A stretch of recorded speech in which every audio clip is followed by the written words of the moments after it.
आज घर में सच उजागर होने वाला है। तीर किसे लगेगा?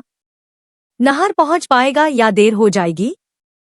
सुकून के सारे राज खुलने लगेंगे और पहली बार पूरा घर रूही की मौजूदगी को महसूस करेगा।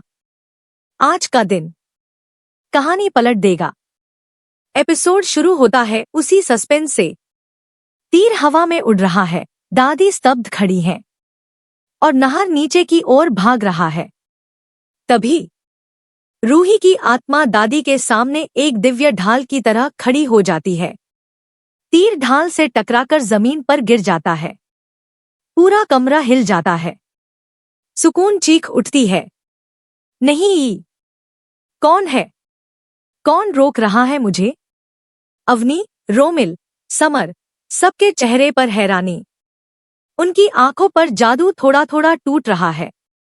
नहर नीचे पहुंचता है और दादी को अपनी बाहों में संभाल लेता है।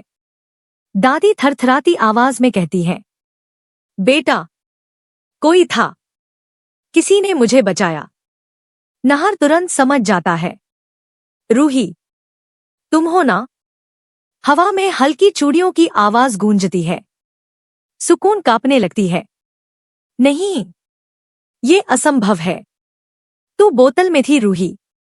नहर कड़क आवाज में कहता है, सच्चाई को तुम कैद नहीं कर सकती। सुकून आगबूला होकर मंत्र पढ़ने लगती है। कमरे का तापमान बढ़ने लगता है। दिए अपने आप जल उठते हैं। वो हाथ हवा में उठाकर चिल्लाती है, अगर रूही यहां है तो सामने आ, मैं तुझे हमेशा के लिए मिटा दूंगी। तभी अचानक पूरा हॉल सफेद धुएं से भर जाता है। परिवार घबरा जाता है। दादी के पास चमकती हुई आकृति नजर आती है, रूही की आत्मा का आधा सा रूप।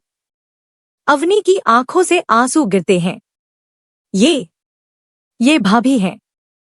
ये हमारी रूही भाभी की खुशबू है। रोमिल बोल उठता है, जीजू, लगता है वाकई भाभी यही है। जैसे जैसे परिवार समझने लगता है, सुकून और भी खतरनाक हो जाती है। वह झुंझलाकर फर्श पर एक तांत्रिक निशान बनाती है। नहर, अगर तूने मुझसे शादी नहीं की तो मैं आज इसी घर में किसी को भी नहीं छोड़ूंगी। नहर दहाड़ता है, सुकून, अब तेरा खेल खत्म। न मैं डरूंगा, न झुकूंगा और न शादी करूंगा। रूही की आत्मा नहर के पास उड़कर आती है। हल्की आवाज में कहती है, मैं हूं, तुम अकेले नहीं हो। नहर की आवाज मजबूत हो जाती है। वह सिंदूर की छोटी पोटली खोलता है जिसे उसने छुपाकर रखा था। सुकून पलटकर चिल्लाती है, नहीं, सिंदूर मत उठाना, मत। पर नहर आगे बढ़ता है। एपिसोड यहीं क्लिफहैंगर पर खत्म। नहर सिंदूर हवा में उछालता है। हवा चमक उठती है और सुकून भय से पीछे हटती है। स्क्रीन काली।